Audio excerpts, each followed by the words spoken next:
is only one of the 7 you mentioned climate change. If anybody would like to comment on why they didn't, that would be the next question. Maybe Victoria should start. I'm really happy to start. Absolutely, I'm very happy to start. So I don't believe that we have single-minded solutions anymore.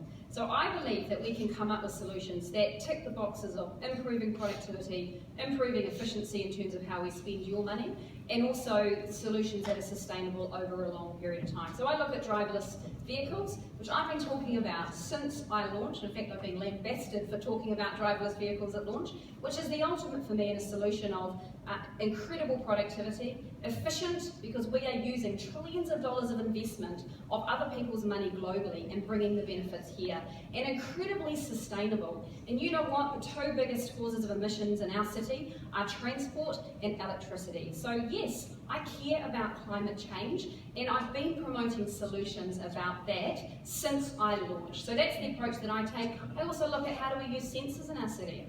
How do we use sensors to measure the water quality? So when someone actually dumps crap down our drains, we know immediately. We can go into restaurants if they're dumping stuff down it, and we can educate them, we can find them, and then we can move on to the next place.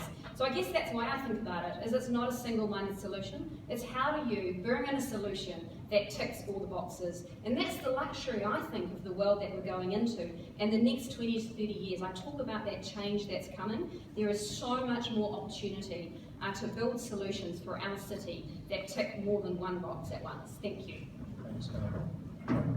You know, people have been building cities around the world that actually take people out of their cars, and this is why I want to go a step further than just public transportation. We need to actually create these livable cities, which means you actually walk out of your apartment or your house or your townhouse and you walk to work, or you take a very quick internal transportation. By building a satellite city that I showed you there, we can put the best infrastructure and the best technology throughout that city and actually make that a green city, a garden city, a city where people walk. You don't need the public transportation. So I'm looking at fixing the future. Of course, we have to fix the present, the congestion that we have today, we have to fix that. But let's build the future in a way where you don't even need public transportation. You just live close to where you live and work. Thank you. Thanks. Phil. Climate change is a reality. It's probably the biggest environmental problem we're going to face in the next 50 years, and it's a wonderful legacy from the baby boomers to Chloe's generation. One of the things we can do about that is our transport system. Electricity 80% sustainable. Our transport system, very slow uptake on electric cars. I drove a Tesla the other day and a Leaf. And you've got the new charging stations that Vector is putting out there, 18 minutes charge to get to 80% capacity, and it's free. We need to start converting. We should start with the Auckland Council fleet, 800 vehicles. I probably wouldn't have 800 vehicles in the council fleet, but those that I did have, I would progressively change.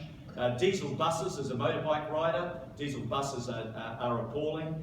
We need to change that. Electric light rail.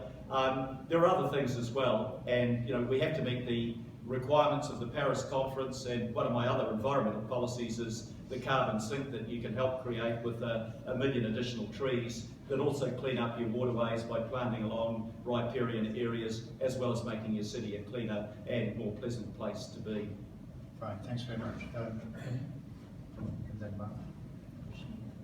I'm fiercely independent, I think for myself, and am not above being politically incorrect. I actually don't see climate change as the major issue facing people of the world. I don't. And if you go back to the underpinning 1992 Rio principles, when it was like, oh my God, people of the world, the planet's in a mess and it's all your fault, and you're not allowed to look at the role of corporations, particularly multinationals, in making that happen. So I just think overall it's a bit of a sidetrack. When you look at what's happening in the world, the 20 million kids that die every year from poverty, the 16 million people who are displaced through war as refugees, there is huge pollution and environmental degradation. Who is really to blame here? I think you really need to look at the main enemy, as it were. I've actually had a lot of background with environmental work in my capacity as a spokesperson for the Auckland Water Pressure Group. Did a huge amount of work on the Waikato water issue. Did you know how slack New Zealand drinking water standards are, don't test for glyphosate, don't test for sodium fluoroacetate 1080. We actually need to do a lot more work in terms of tidying up our environment by testing things like our drinking water, because, hate to say it, but New Zealand's actually a corrupt, polluted tax haven. Sorry about that. Thanks very much. Mark and then Claire. Thank you. So with big risks we face like climate change, I mean the role of a mayor and a council is to break that down to the things we can control to make it manageable. And there are two key issues that council controls, driven really largely by what the problems are for Auckland: transport and industrial production, such as electricity. So in the transport space, actually we're already moving the council fleet to electric cars. That's underway. And in terms of the other steps we want to take, the busways, I mentioned my desire to look at the rapid transit network, because we can't wait for the middle of the next decade to get light rail up. We've got to look at a smarter, more environmentally efficient way of getting mass transit, using a combination of what I'm calling smart buses and rail. The other thing, of course, that we control is our land use planning, and that's, I think, been one of the wins in theory with the unitary plan. So part of the metro centre approach I mentioned is to make sure we're designing areas where business wants to develop. That's essential, of course, to creating the hubs that are part of that plan. Those businesses need to be ones that are developing in a more sustainable way.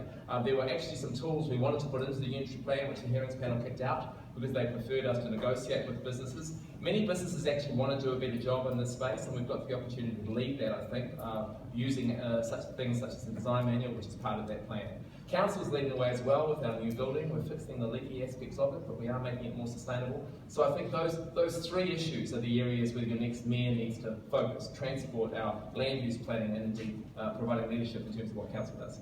Fine, thanks very much. Chloe. So in our 2013 census, 74% of people got to work in private vehicles. Only 4% of those people were passengers. So there's our problem right there, and that's why I believe the public transport will go a huge way to helping to curb those carbon emissions, which Auckland's currently, we're not doing well on them. So that is our rapid transit network, but it's also the likes of getting all of the trucks that we currently have off of the roads, and we can do that by lobbying central government to improve Kiwi Rail.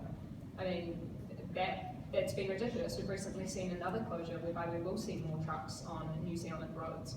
So it is public transport, it's efficient public transport, it's making sure that it happens sooner. Currently the projection of 2046 just is nowhere near soon enough, but it also comes from a number of other initiatives that Auckland Council can control.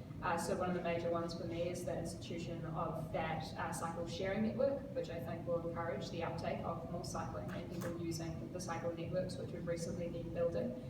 It also comes down to the likes of incentivising new energy sources for homes, and further in investigating our waste system that we currently use. Since the Super City amalgamation, we haven't seen uniformity of the waste systems that we have in the north, south, east, west and central Auckland. So that as well, I believe, needs serious investigation. Thank you. Thanks very much indeed. Now, we're down to the